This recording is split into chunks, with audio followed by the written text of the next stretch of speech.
François, tu as créé la revue en quelle année? 99. Alors, à toi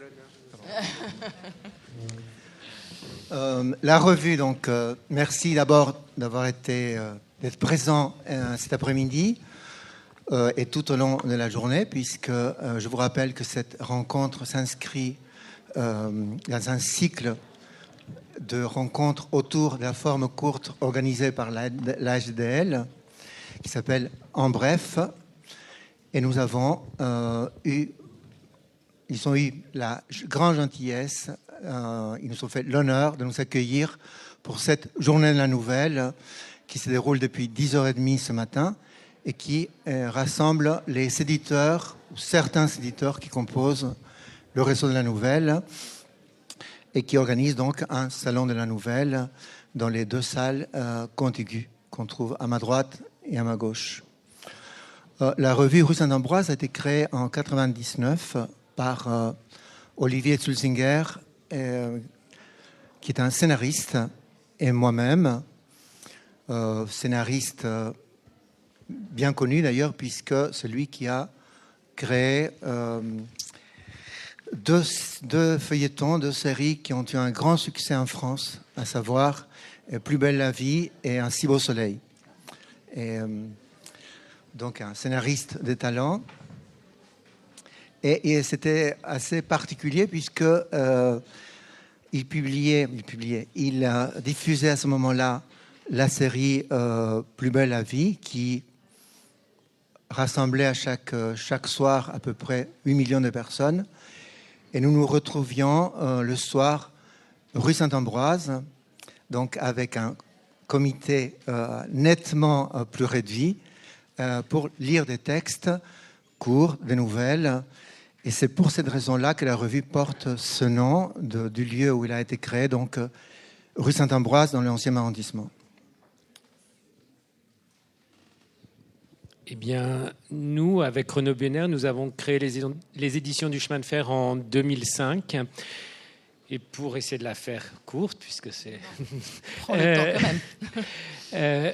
À l'origine de la création de la maison d'édition, il y avait la volonté d'interroger les liens que pouvait avoir aujourd'hui le texte de fiction avec l'image d'artiste, puisque c'est ça le point de départ de la maison d'édition, c'était de se demander pourquoi, alors que ça avait été une pratique si longue du roman illustré, du texte de fiction illustré, pourquoi...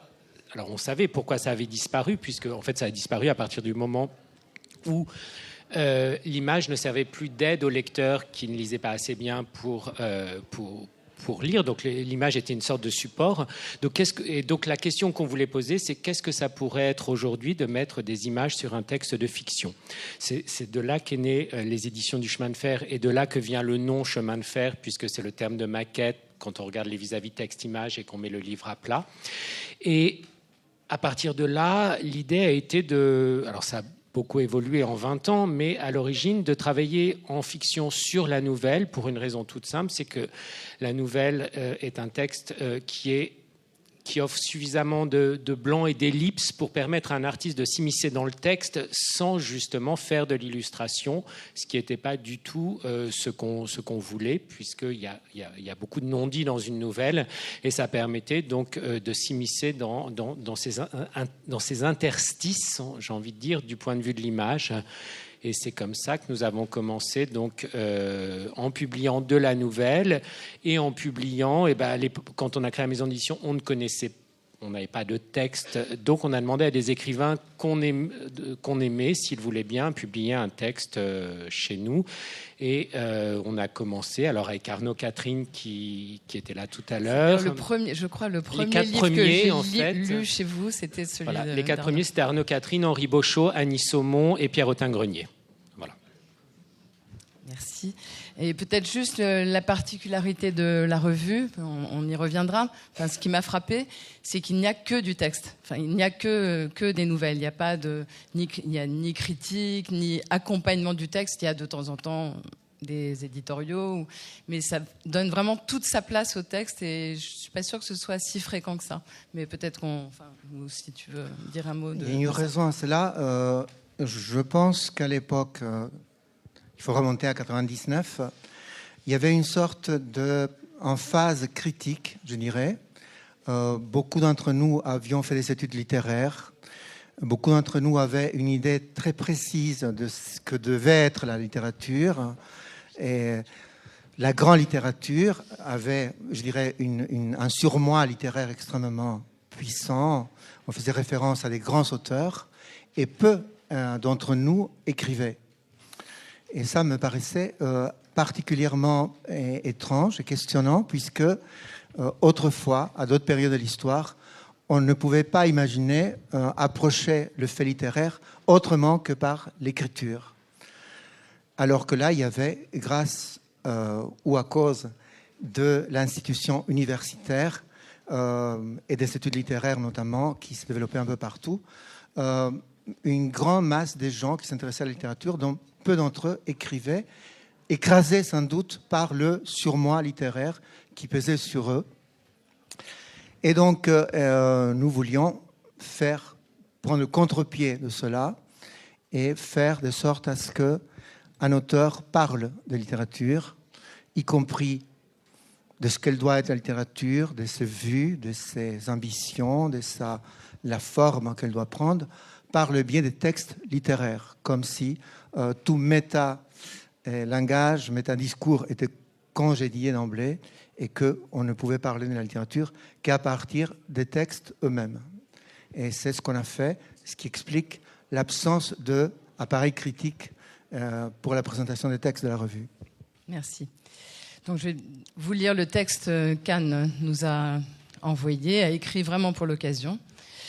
À l'attention de Carole Zalberg, François Grosso, Bernardo Toro et le public de la SGDL, je suis désolée de ne pouvoir être présente à cette rencontre et vous prie de bien vouloir m'en excuser.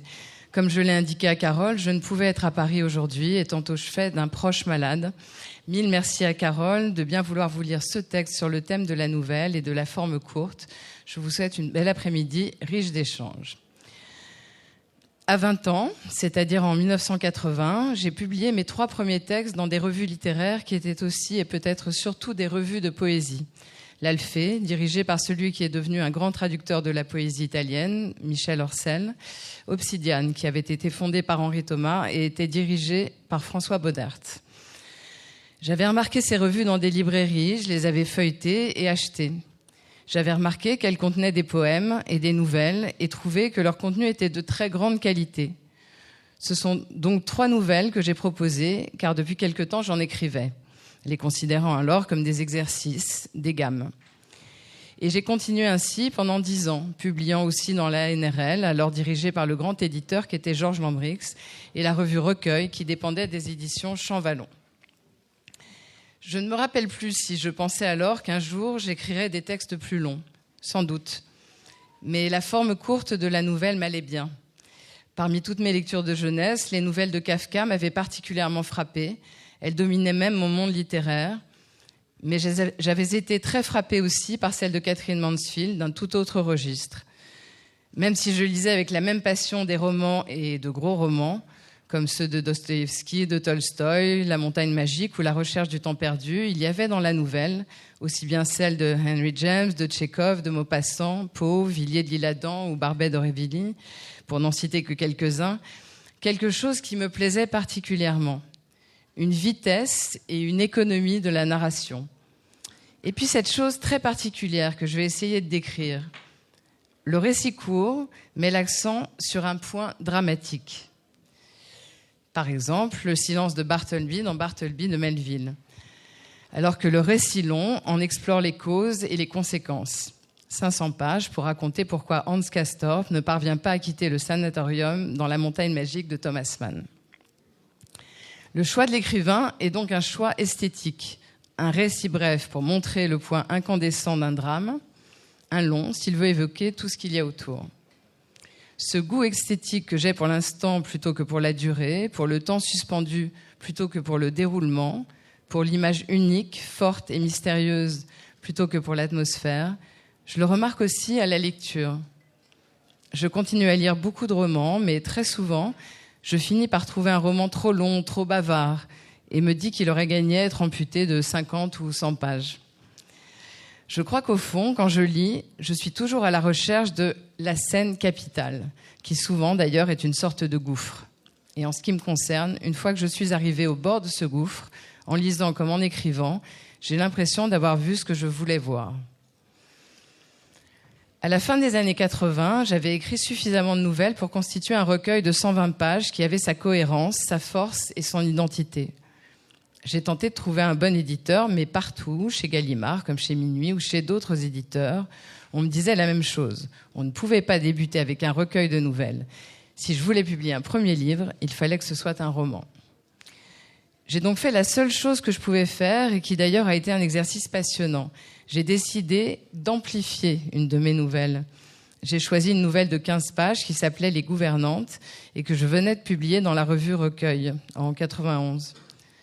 Je l'ai poursuivie sur 100 pages, ce qui n'a pour autant pas donné du tout un roman, mais ce que les anglo-saxons appellent une novella, qu'en France, on peut faire passer en fraude pour un roman court.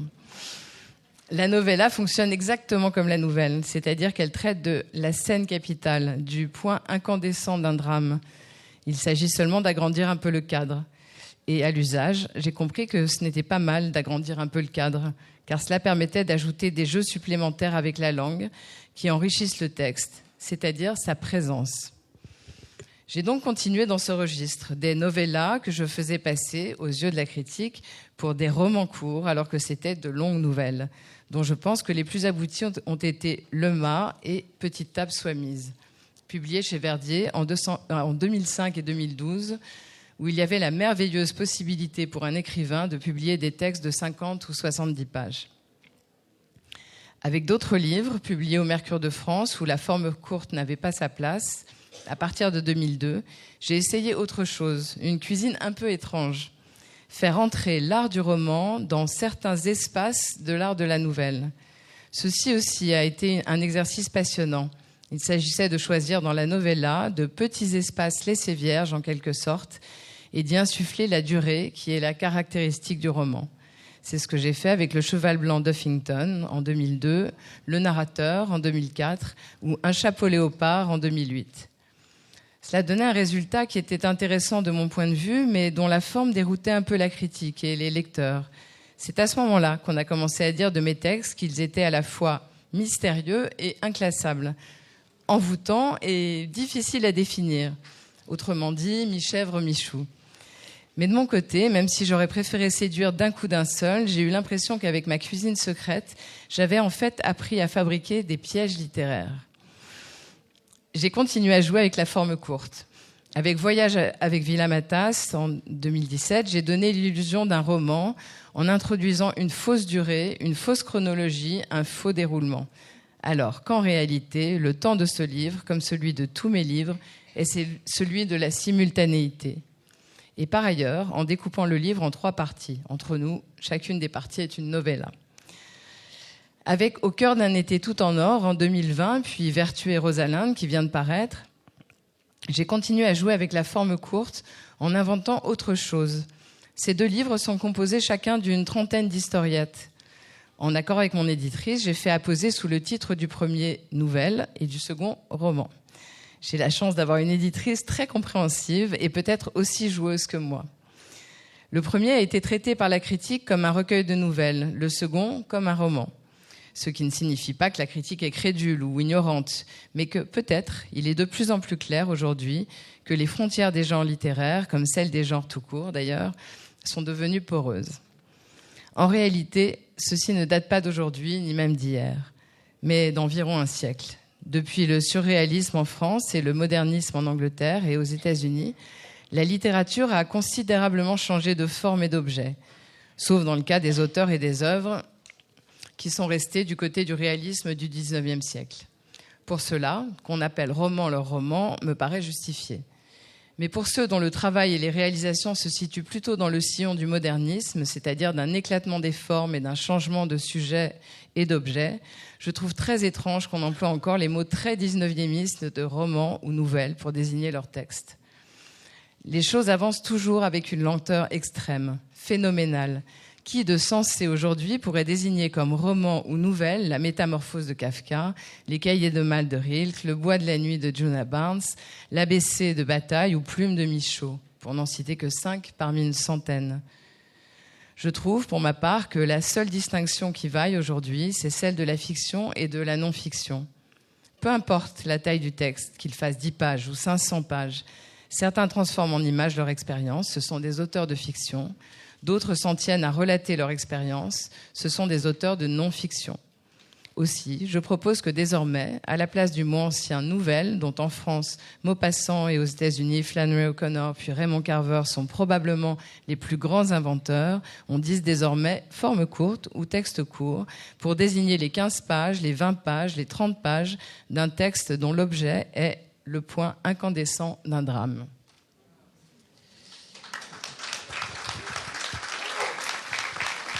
Pour elle, on relaiera. Bernardo, je me tourne assez naturellement vers vous. Dans le numéro 50 de la revue, vous signez un éditorial intitulé « La suite, plaidoyer pour un nouveau genre littéraire ». On en a un petit peu parlé, enfin entendu parler dans la table ronde précédente. En voici l'origine et la définition. Ces réflexions au sujet du format nous permettent d'envisager la constitution d'un nouveau genre capable de concilier la variété du recueil et l'unité du roman, la concision de la nouvelle et le déploiement du roman. C'est l'ambition que poursuit la collection Suite, que les éditions rue Saint-Ambroise lanceront à partir de novembre 2022, offrir une alternative au recueil en promouvant un nouveau genre qui échappe à la variété excessive du recueil et à l'uniformité parfois lassante du roman. Un genre qui sera à la nouvelle ce que la série est au film, un ensemble découpé en unités indépendantes qui réalise la synthèse entre deux exigences en apparence contradictoires, la cohésion de l'ensemble et la variété des parties. Nous appelons Suite ce nouveau genre littéraire, un genre composé de récits indépendants pouvant être lus séparément, mais reliés entre eux par un ou par plusieurs fils conducteurs, le thème, le lieu, le personnage, l'action. J'avoue que lorsque j'ai lu cela, j'ai aussitôt pensé à l'œuvre d'Anne, qui me semblait correspondre parfaitement à ce que vous développez. En quoi la réflexion d'Anne vous semble contredire ou au contraire rejoindre, voire compléter la vôtre ? Je dirais en fait un prétexte, ou plutôt une préhistoire de cette réflexion. Et il y a quelque chose qui m'est apparu tout naturellement et qui me paraît relever quasiment du bon sens, à savoir pourquoi la nouvelle jouit de si peu de presse, pourquoi elle se vend mal, pourquoi, notamment en France, elle ne trouve pas de public.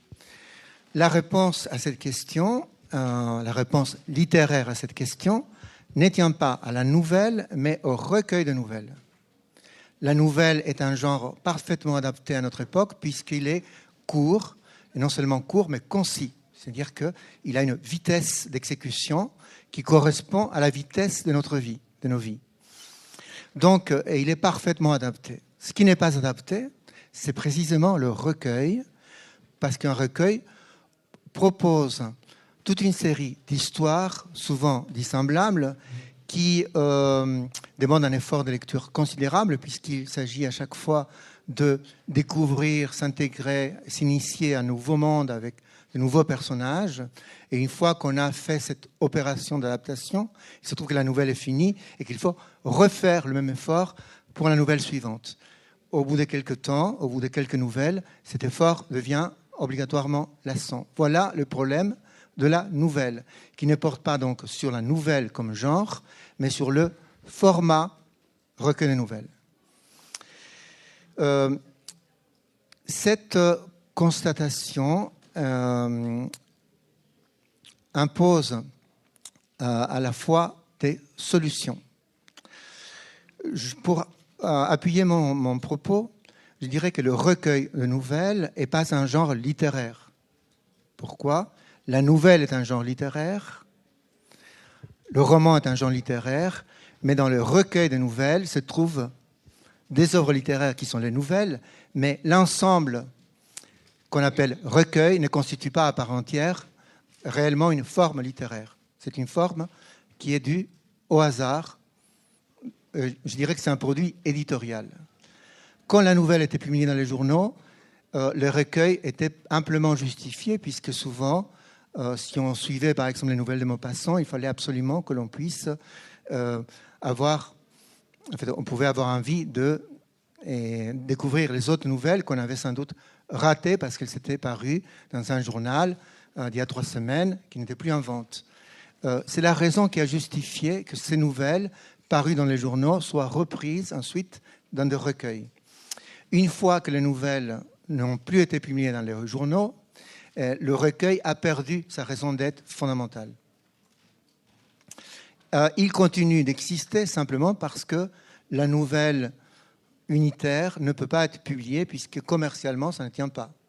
Personne ne pourra imaginer qu'on va acheter une nouvelle 3 € chez le libraire. Et cette possibilité n'est pas viable économiquement. Je pense que François aura un autre point de vue, mais on y reviendra. Oui. Et je termine juste. Oui, et je viens donc à la question de la suite. Je crois qu'il y a quelque chose que tout le monde partage. J'entends tous les nouvellistes. Je sais qu'il y a dans cette salle, il y a beaucoup de nouvellistes parmi vous, partagent le sentiment qu'on ne peut plus écrire des nouvelles, des recueils de nouvelles, avec des nouvelles totalement disparates, qu'il faut trouver une forme d'unité, d'harmonie à l'intérieur du recueil, essayer d'écarter les nouvelles qui partent dans un sens tout à fait autre, essayer de trouver des principes d'unité à l'intérieur de recueils que l'on présente. C'est une chose qui s'impose de plus en plus, qui vient à l'esprit de chacun et qui est devenu quasiment, je dirais, un désir quasiment partagé par l'ensemble des nouvellistes et l'ensemble d'éditeurs. Avec la collection Suite et avec cette idée de Suite, nous avons essayé de faire un pas de plus, puisque beaucoup de nouvellistes se posent la question a posteriori, à savoir, ils ont écrit des nouvelles et ils voient, une fois les nouvelles écrites, comment on peut les arranger, comment on peut créer des effets d'unité à l'intérieur des nouvelles qui sont écrites.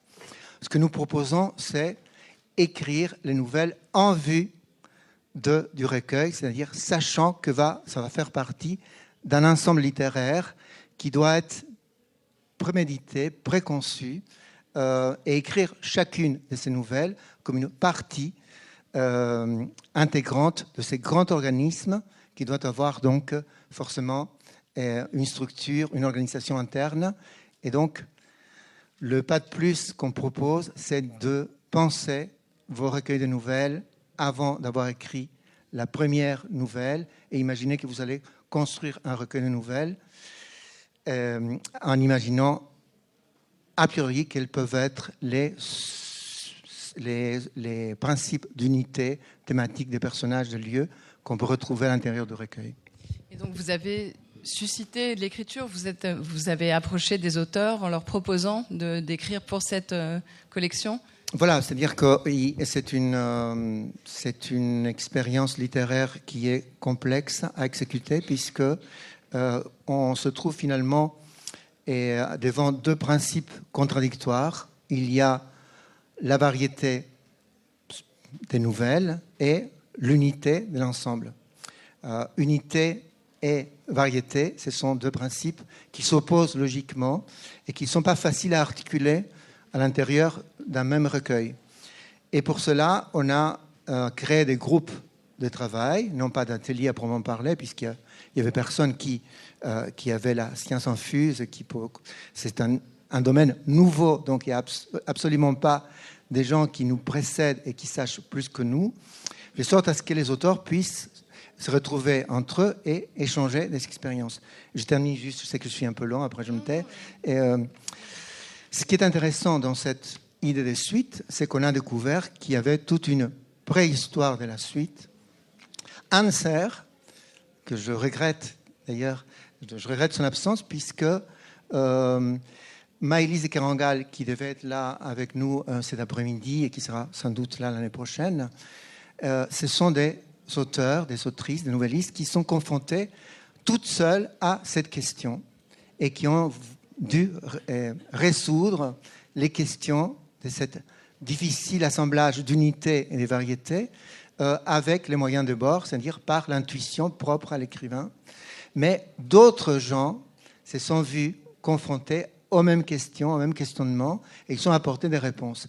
Nous avons créé donc, grâce à Alain André, que vous avez entendu tout à l'heure, et toute une préhistoire de cette forme, dont sans doute le premier ouvrage, c'est Winsburg in Ohio de Sherwood Anderson, 1911, pour que vous voyez qu'il y a une longue histoire, une longue préhistoire de ce genre. Et donc, des auteurs, à chaque fois que vous trouvez un livre dont certains critiques disent qu'il s'agit d'un roman et d'autres d'un recueil de nouvelles, il s'agit probablement d'un genre différent dont les principes de composition ne sont pas ni ceux du roman, ni ceux du recueil traditionnel. Et là, on essaye de voir quels sont ces principes qui ne relèvent ni du roman, ni du recueil de nouvelles.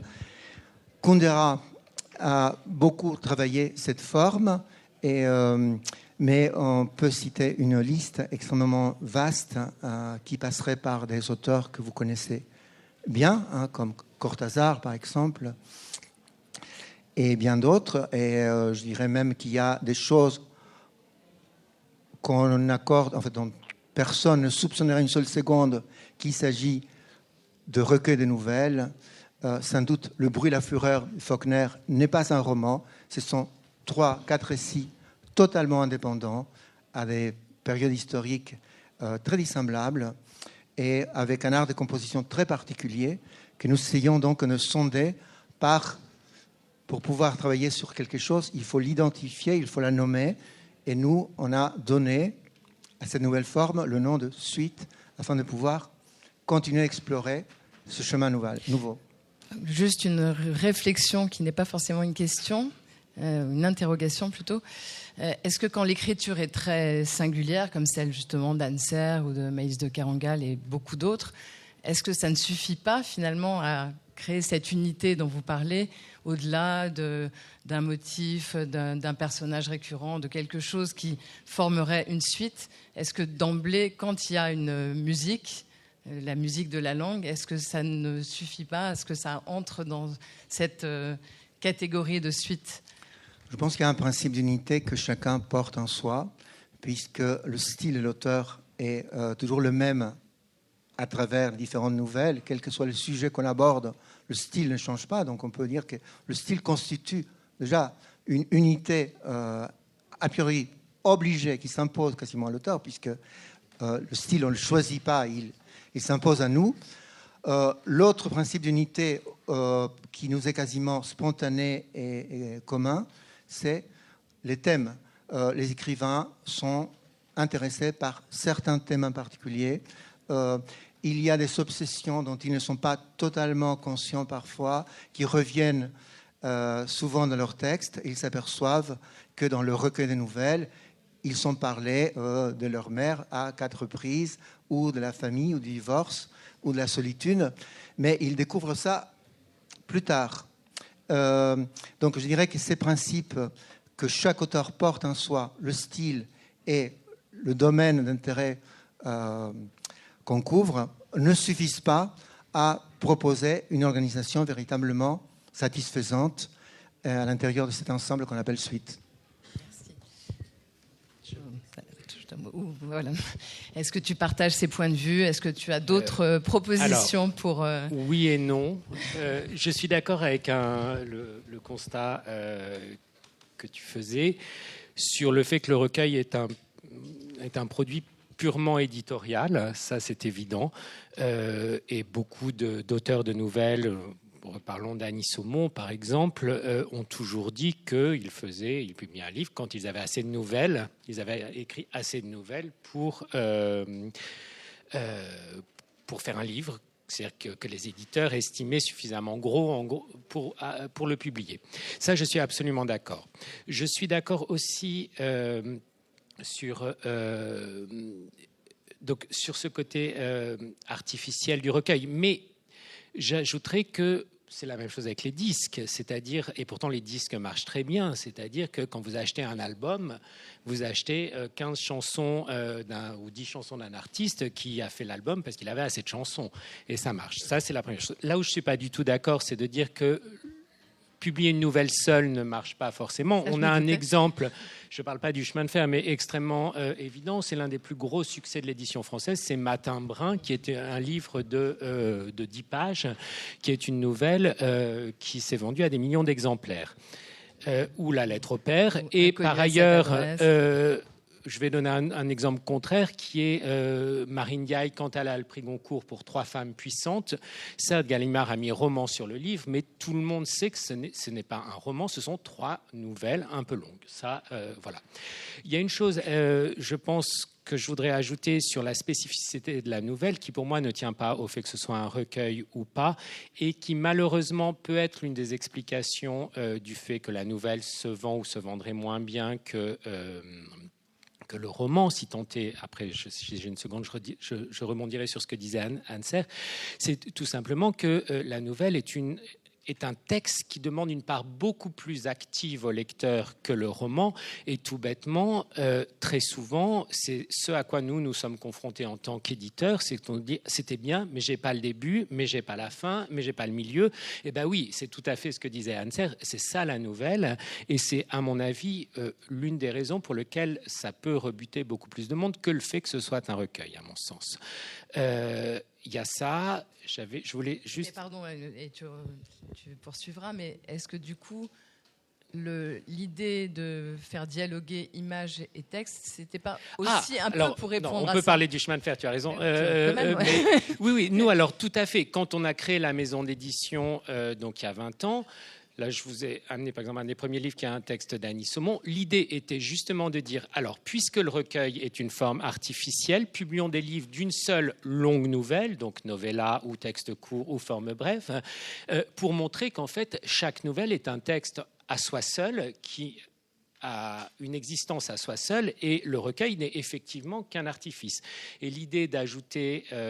De créer un livre texte-image, donc il y avait cette question de la question de l'image sur un texte de fiction, mais il y avait aussi l'idée que ça permettait effectivement de faire un livre qui avait suffisamment de pages pour être publié seul. Peut-être plus complet aux yeux des voilà. lecteurs. Et par exemple, puisque tu es là, Carole, et qu'on ne va pas cacher que nous avons publié 2 livres de Carole, L'Invention du désir, qui est le premier texte de Carole qu'on ait publié, qu'on peut qualifier de nouvelle, je pense, ou de novella, c'est l'un des plus gros succès de la maison d'édition, et c'est pourtant une nouvelle, par exemple. Donc, bon, voilà. Donc oui, au chemin de fer, l'idée... En particulier, grâce à Annie Saumon, qui est quand même quelqu'un d'extrêmement important pour notre maison d'édition. On a publié 6 textes d'Annie Saumon, et c'est quelqu'un qui nous a accompagnés de la création de la maison d'édition quasiment jusqu'à pas à sa mort, mais jusqu'à ce qu'elle arrête d'écrire. C'était de dire non. Un texte court, c'est un texte qui a une existence à soi seul et qui mérite d'être lu seul. Et là, je rejoins entièrement cette question du recueil. C'est-à-dire que le pire, je pense, quand vous avez un recueil en tant que lecteur entre les mains, c'est de dire, je lis la première nouvelle, la deuxième, à la suite, comme si c'était un roman, puisque ce n'est pas du tout l'idée du recueil. Il faudrait en prendre une un jour, une semaine après en prendre une autre, ou je ne sais pas, mais en tout cas, pas le lire à la suite comme si c'était un roman, parce que ce n'est pas du tout... ce n'est pas du tout la question. Ce que je voudrais rajouter par rapport à ce que disait Anne Serre, et c'est là aussi où moi je suis plus dubitatif par rapport à ce que tu expliquais, c'est que je pense que la question du tournant du modernisme que moi je mettrais vraiment sur la nouvelle avec Catherine Mansfield, cette question justement du moment, alors avec un philosophe qu'on ne lit plus beaucoup aujourd'hui, mais qui est extrêmement fondamental pour ce tournant du modernisme qui est Bergson et sa réflexion sur le temps et sur l'espace, c'est que vraiment, entre un roman de Claude Simon qui peut faire 400 pages ou 300 pages et une nouvelle, je défie quiconque de nous expliquer quelle est la différence si on se place juste en termes de réflexion sur ce qu'est une nouvelle ou un roman. Et Anne Serre, là-dessus, je la rejoins entièrement sur l'idée qu'il faudrait dire juste texte bref ou pas. La plupart grand nombre de romans du XXe siècle, qui sont des romans finalement, alors qu'on peut dire plus expérimentaux, plus difficiles, etc. En tout cas, ce sont des romans qui demandent une part extrêmement active au lecteur, qui est tout à fait la même que ce qu'une nouvelle va demander au lecteur. Prenez un livre de Claude Simon, c'est aussi un livre où la part du lecteur pour essayer de comprendre ce à quoi on nous amène est tout aussi important que sur une nouvelle, par exemple. Donc, moi, je serais plutôt sur cette question du texte court, du texte long, mais surtout de la part qui est demandée au lecteur dans la lecture. Et ça, en revanche, malheureusement, certes, Bernardo, la forme courte est, semble-t-il, extrêmement adaptée à l'époque où les temps sont plus courts, mais le fait de s'investir beaucoup dans quelque chose n'est pas trop exactement de notre époque. Et je pense que là, c'est un peu plus compliqué. Et donc, enfin, voilà un peu les rebonds que je voulais faire sur ce qui a été dit. Bernardo, vous voulez ajouter quelque chose avant qu'on avance ? Je voulais ajouter une dernière chose sur le fait pourquoi la nouvelle ne se vend pas. Non, mais parce que c'est une chose aussi. Il y a quand même une chose qu'il faut voir, c'est que les livres qui se vendent extrêmement bien sont souvent des livres qui ont beaucoup de presse. Et l'incapacité des journalistes à parler de la nouvelle parce que tout ce qu'ils savent faire, c'est raconter une histoire et qu'ils se retrouvent devant un livre de 20 histoires différentes et qu'ils n'ont absolument plus rien à dire parce que parler du style, parler justement de ce qu'est l'univers d'un auteur, ils en sont pour la plupart incapables. J'espère qu'il n'y a pas trop de journalistes dans cette salle, mais en particulier à la grande librairie, par exemple, je me souviens d'une fois où Annie Saumon avait été invitée pour un de ses recueils chez Julliard, mais François Bunel était absolument incapable de lui faire parler de son livre parce que tout ce qu'il savait faire, c'était raconter l'histoire du roman et qu'on ne peut pas raconter l'histoire d'un recueil de nouvelles puisque ce sont plein d'histoires différentes. Et c'est pour ça que je parlais d'écriture tout à l'heure, quand même. C'est quand même quelque chose de compliqué. Oui, en fait, si on oublie la question du recueil, pour parler de la nouvelle, et la nouvelle en tant que telle, je dirais qu'en France, il y a eu un effondrement de la nouvelle au XXe siècle. C'est important d'avoir cette notion historique à l'esprit. C'est pas que la nouvelle n'a jamais eu grand succès en France. Il y a un effondrement de la nouvelle au XXe siècle. La nouvelle a connu son âge d'or en France précisément au XIXe siècle et s'est effondrée totalement au XXe siècle. Il faudrait essayer de comprendre pourquoi. Je vais vous donner une réponse parmi d'autres possibles. Il y a eu un grand tournant de la nouvelle et en Russie, c'est Tchekhov. Tchekhov a inventé la nouvelle moderne. Virginia Woolf va jusqu'à dire que Tchekhov écrit des choses qui ne devraient plus s'appeler de nouvelles, qui sont un genre tout à fait différent, tout à fait à part, et que donc ne correspond pas du tout à ce que nous appelons communément nouvelle. Ce tournant a été extrêmement suivi et compris très rapidement dans le monde anglo-saxon notamment, grâce justement à Virginia Woolf, à Mansfield et à d'autres, y compris aux États-Unis. Mais en France, il est passé relativement inaperçu à cause de l'un de nos plus grands nouvellistes, à savoir Maupassant. Maupassant est un contemporain total de Tchekhov. Le fait, je dirais, la gloire et l'excellence de Maupassant a empêché la France de comprendre qu'il y avait une autre forme qui était en train de se mettre en place en même temps, qui était celle de Tchekhov, qu'ensuite les écrivains anglo-saxons ont suivi. Tous les grands nouvellistes américains, par exemple, à commencer par Carver, mais aussi Hemingway, aussi Fitzgerald, Sherwood Anderson, sont des lecteurs extrêmement attentifs de Tchekhov. Et donc, cette prééminence de la nouvelle à la Maupassant s'est poursuivie grâce à l'école. À l'école, on étudie bien souvent les nouvelles de Maupassant. Et moi, je suis bien placé pour m'en rendre compte. Et la France, jusqu'à la fin du XXe siècle, est restée très dépositaire, très, très, très fidèle à l'héritage, de la nouvelle à la Tchekhov, de la nouvelle à Chute. Elle a eu beaucoup de mal à s'arracher à cette forme un peu 19e siècle, qui a certes une grande qualité, un grand brio, etc., des qualités absolument indéniables, mais qui, à mon avis, n'est pas capable de saisir véritablement la discontinuité, la fragmentation, et la décentralisation, la subjectivité propre à notre monde actuel. D'où l'effondrement de la nouvelle en France, pour des raisons strictement littéraires, au XXe siècle.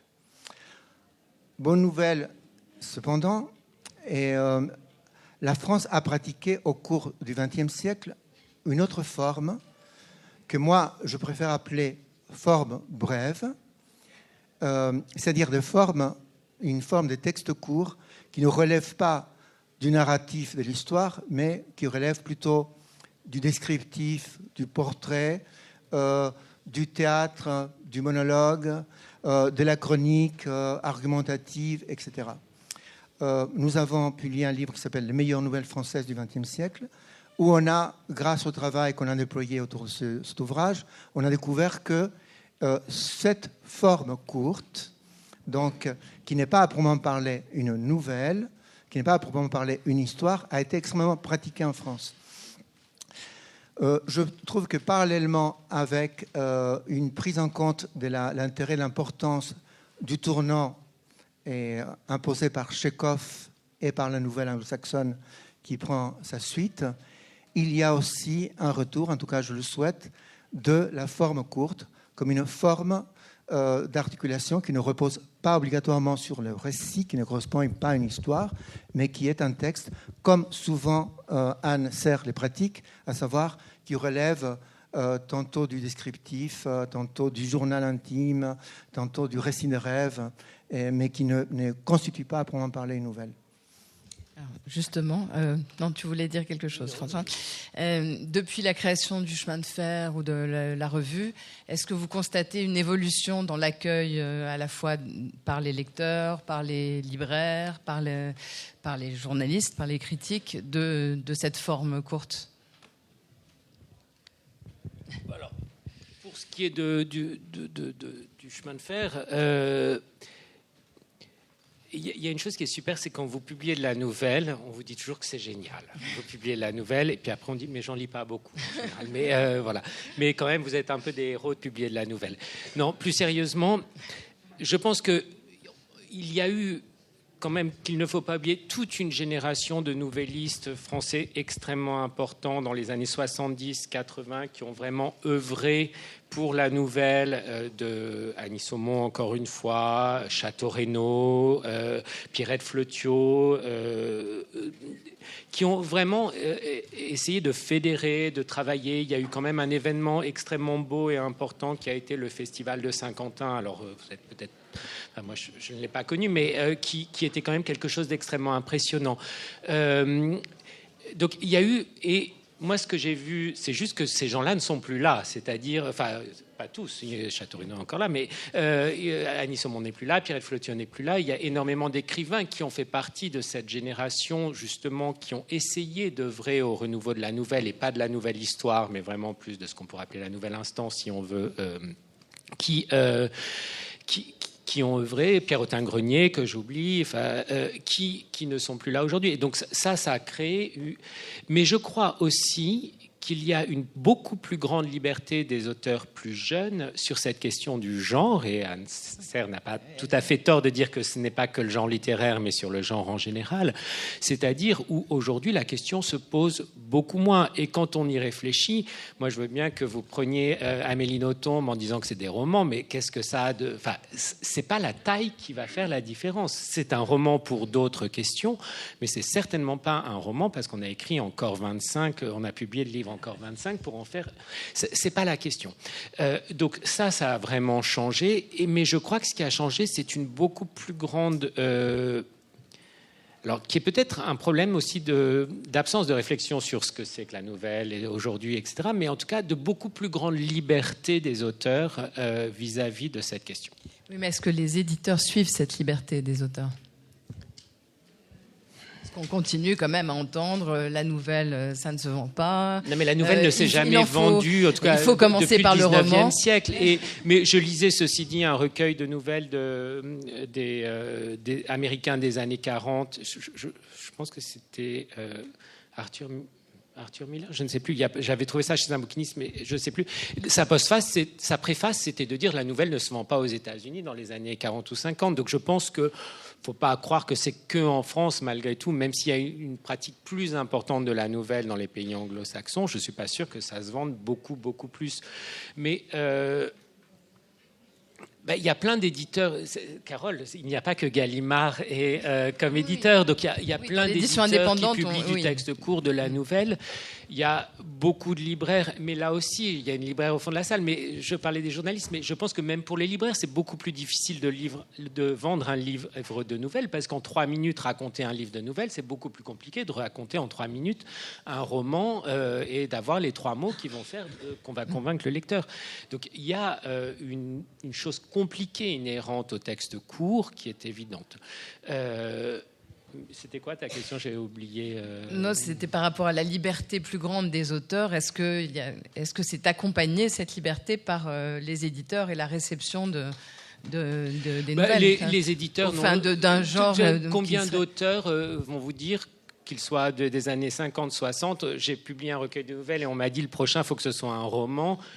Et je pense que après, on est dans des questions commerciales et ces questions commerciales sont aussi importantes. On ne va pas les oublier. Et nous-mêmes, au chemin de fer, par exemple, on publie plutôt des novellas quand ce sont... Parce que, encore une fois, ce n'est pas des recueils, mais on est bien conscient que souvent, on vend malgré tout beaucoup plus facilement, et je ne dis pas mieux en termes de vente, mais un roman qu'on peut présenter en 1 minute ou en 30 secondes que de la nouvelle où il n'y a pas vraiment de choses à raconter. C'est une écriture, c'est des choses beaucoup plus impalpables. Moi, je suis particulièrement optimiste et je crois nous sommes ici dans ce cadre. Votre présence nombreuse le prouve. La création du réseau de la nouvelle est un fait, un signe extrêmement positif qui doit nous parler de quelque chose. Il y a eu une enquête récemment faite par une revue qui s'appelle L'Encrier renversé, qui recense les maisons d'édition qui publient des nouvelles, qui ne publient que de nouvelles, mais qui publient aussi au moins une collection de nouvelles. Il y en a en France 1000, un peu moins de 1000 maisons d'édition qui publient des nouvelles. C'est considérable. Je me rappelle que quand la revue a été créée en 1999, c'était grâce aux revues que la nouvelle vivait en France. Aujourd'hui, il y avait très peu de maisons d'édition à l'époque qui publiaient des nouvelles. Aujourd'hui, c'est l'inverse. Il y a énormément de maisons d'édition, petites essentiellement, qui publient des nouvelles. La nouvelle a, à mon avis, un grand avenir. Ce grand avenir n'est pas encore perçu par les journaux et par les libraires. Le moment viendra, mais peu importe, la question ne se joue pas uniquement là. La nouvelle est un genre extrêmement pratiqué en France, de plus en plus pratiqué. On disait beaucoup pratiqué et peu édité. Là, nous nous apercevons que le foisonnement de ces maisons d'édition, dont certaines, la plupart, ont moins de 10 ans, prouve le contraire. Et pourquoi ce phénomène et sur quelle base il fonctionne? Je crois que la grande édition délaisse des pans entiers de la littérature qu'elle considère comme pas suffisamment rentables, comme peu viables commercialement. Ils sont laissés tomber la poésie, et ils ont laissé tomber également la nouvelle, les formes brèves. Aujourd'hui, les journalistes et même les libraires s'aperçoivent qu'il y a un grand mouvement autour de la poésie. Je suis certain que dans quelques années, et même tout de suite maintenant, il y a quelque chose autour de la forme courte qui est en train d'émerger, animé essentiellement par des petits éditeurs qu'on ne voit pas trop chez les libraires, dont on parle peu dans la presse, mais dont l'existence nourrit complètement le tissu culturel en France. C'est une chose qu'on peut constater aisément. Il y a partout des concours de nouvelles qui s'ouvrent de plus en plus, des centaines de concours de nouvelles par an, voire près de 1000. Il y a également des ateliers d'écriture qui s'ouvrent de plus en plus, dont la plupart travaillent les formes courtes.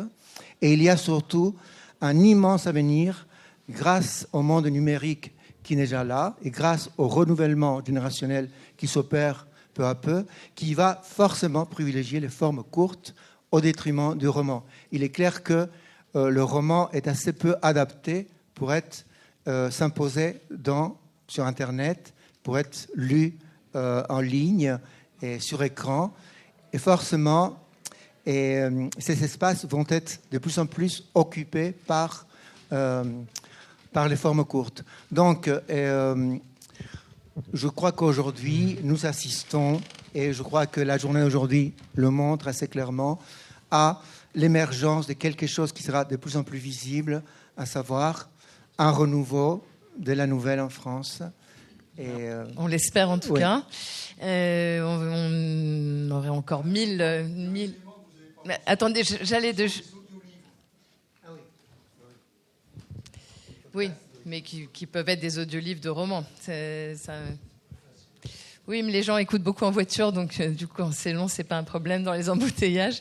Oui, j'allais dire qu'il y aurait encore 1000 choses à dire, mais je crois qu'on arrive à la fin. Et s'il y a quelques questions dans le public, on va garder ce... Voilà, je me doutais.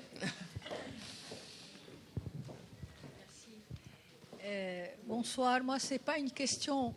Il y a une petite musique qu'on entend beaucoup. C'est que c'est beaucoup plus difficile d'écrire des nouvelles que d'écrire un roman. Voilà. Je voulais juste faire part de cette réflexion. Et je ne sais pas ce que pensent les romanciers ou les gens qui écrivent des nouvelles.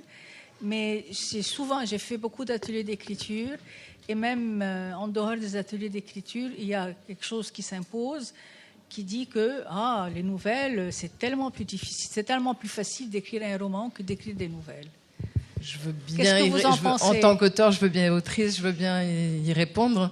Et je parlerai vraiment pour moi. C'est vrai que dans une nouvelle, tout se voit.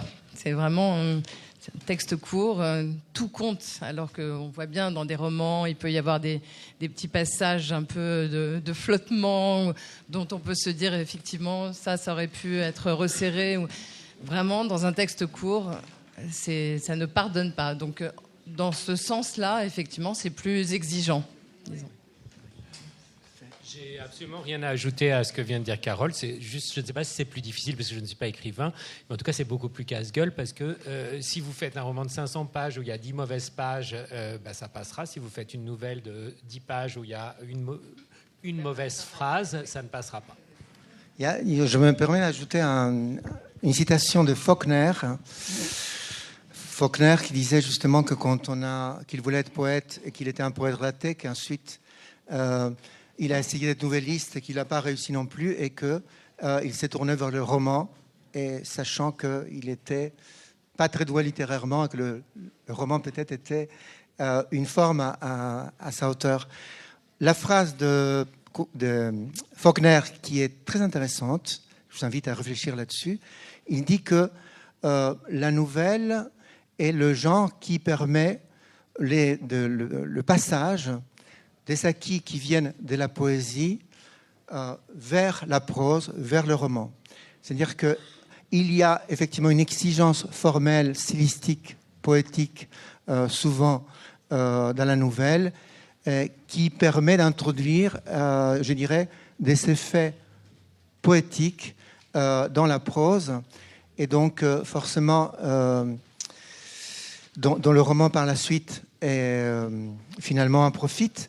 Je signale par ailleurs que la plupart des formes littéraires, des genres littéraires que le roman a adopté, comme le roman policier, comme le roman de science-fiction, comme le roman fantastique, ont été d'abord des créations dans le domaine de la nouvelle. hein. On sait qu'Edgar Poe a créé le genre policier. Ce sont évidemment de nouvelles. On pourrait dire la même chose pour la science-fiction et pour le récit fantastique. La nouvelle est le terrain d'expérimentation du roman. On essaye des choses, on peut se permettre d'essayer des choses au niveau de la nouvelle, et quand on voit qu'elles peuvent fonctionner, on peut éventuellement les appliquer dans un roman. Je voudrais juste ajouter par rapport à la difficulté, on devrait avoir la même exigence pour le roman. On est d'accord. Enfin, je crois qu'il y avait une dame d'abord et ensuite... Oui. Merci. Attendez, parce qu'on vous passera le micro. Voilà, je vous écoute avec beaucoup d'intérêt et je me demande s'il n'y a pas quand même un problème de définition entre nouvelles et texte court. Alors je suis un tout petit peu déçue parce que je me disais chouette, je vais enfin avoir ce soir le format du texte court qu'on pourrait d'ailleurs réunir sous le nom de recueil de textes courts, et le texte court n'a, pour moi, excusez-moi, rien à voir avec la nouvelle. Donc j'aimerais savoir ce que vous répondez à cela. Peut-être que je suis un âne batté et que je n'ai pas compris certaines formes, mais un texte court, pour moi, n'est pas une nouvelle. C'est une autre forme littéraire.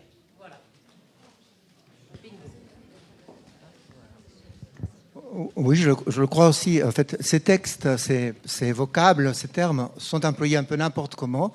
Du coup, on s'y perd.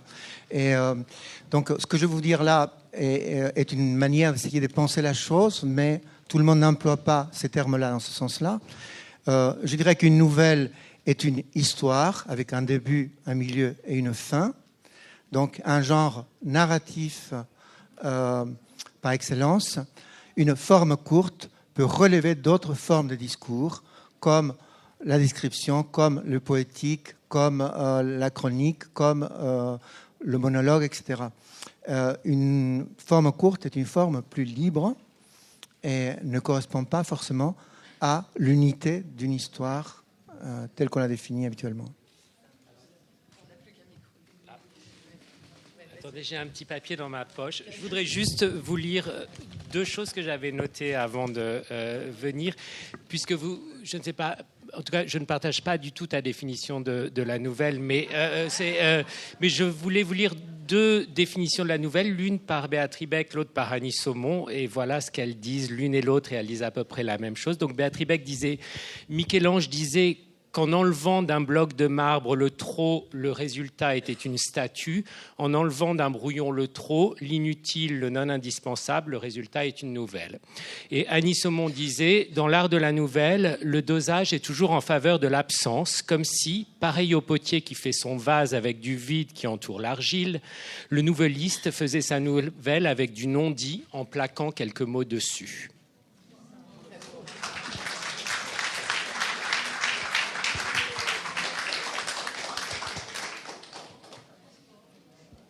Moi, je voulais faire juste deux minuscules remarques. La première, c'est que pour une fois, je crois que c'est la première fois depuis que j'échange avec Bernardo Toro, j'ai une petite réserve sur sa notion d'effondrement du genre de la nouvelle en France. Il suffit de se souvenir au XXe siècle, de L'exil et le royaume de Camus, de Feu de Marguerite Yourcenar. Je veux dire, il y a énormément de recueils de nouvelles écrits par des auteurs français qui sont parfaitement conscients de la révolution subjectiviste au début du XXe siècle. Simplement, dans le genre de la nouvelle, ils ont été un peu invisibilisés, et c'est là que je te rejoins, par le succès académique, scolaire et la réputation de Guy de Maupassant. Mais je ne suis pas sûr qu'on puisse aller jusqu'au diagnostic d'effondrement. J'ai une deuxième mini-remarque, puisqu'on a très peu de temps. Je voudrais juste ajouter un bémol à ce que j'ai entendu de l'autosatisfaction des nouvellistes quant à la difficulté d'écrire une nouvelle et à l'infinie facilité d'écrire du roman. Comme j'anime des ateliers d'écriture depuis presque un demi-siècle, je peux vous assurer que j'ai vu passer beaucoup plus de candidats et de gens qui publient, etc., nouvellistes, que de gens qui, au lieu de passer une semaine sur une nouvelle, acceptent de passer 2 ans de travail presque à plein temps sur un roman. Donc, c'était un petit bémol que j'avais envie d'ajouter. C'est pour ça que j'avais ajouté qu'on devait avoir la même exigence pour le roman, et personne n'a dit qu'il était facile d'écrire un roman. Je crois pas. C'était pas le propos. Vraiment une dernière. Je crois qu'on n'avait qu'une heure au départ, et on a largement dépassé. Juste une petite question. La nouvelle, finalement, elle a connu son heure de gloire avec les journaux. Est-ce qu'on ne pourrait pas imaginer revenir à ce mode de diffusion qui permettrait de donner le goût au lecteur davantage et pour pouvoir après découvrir les recueils ou les suites? Je ne crois pas, malheureusement, pour une raison, à savoir, à mon avis, le journalisme a intégré le besoin de pouvoir inclure des micro-récits à l'intérieur de la chronique. Si vous voyez dans n'importe quel reportage, y compris à la télévision, on vous parle d'une grève, on vous parle d'un cas particulier de quelqu'un qui est boulanger, qui habite à Arcueil, qui s'est levé à 8 heures du matin. Donc, je pense que le journalisme a intégré ce besoin de récit à l'intérieur même de sa chronique. Du coup, l'espace, cette intégration du littéraire à l'intérieur même du journalisme empêche que des formes totalement et absolument littéraires puissent coexister avec ces micro-récits qu'on trouve dans les articles des journaux. Et j'ajouterais une chose, c'est est-ce que vous pouvez lever la main dans la salle les personnes qui ont acheté un journal cette semaine? Et encore, je pense qu'on n'est pas représentatif de l'ensemble de la population. Je crois qu'on va vraiment être obligé de...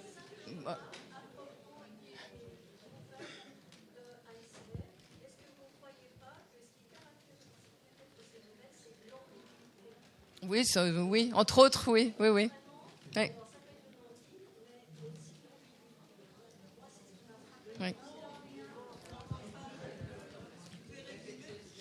Oui, Madame disait que ce qui caractérise, entre autres, les nouvelles d'Anne Serres, c'est l'ambiguïté. Et donc, je vous propose qu'on termine là-dessus. C'est pas mal comme mot. Merci à vous deux. Merci à Anne, qui n'est pas là. Et merci beaucoup à vous.